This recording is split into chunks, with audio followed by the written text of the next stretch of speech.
taandumas ja ka meie klubi liigub harjumuspärasele töökorraldusele järjest lähemale.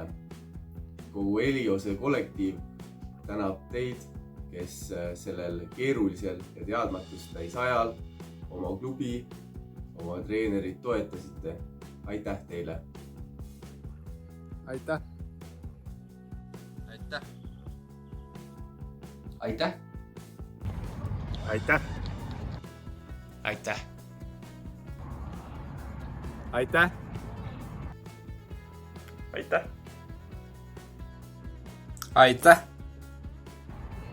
Aitäh! Aitäh! Aitäh!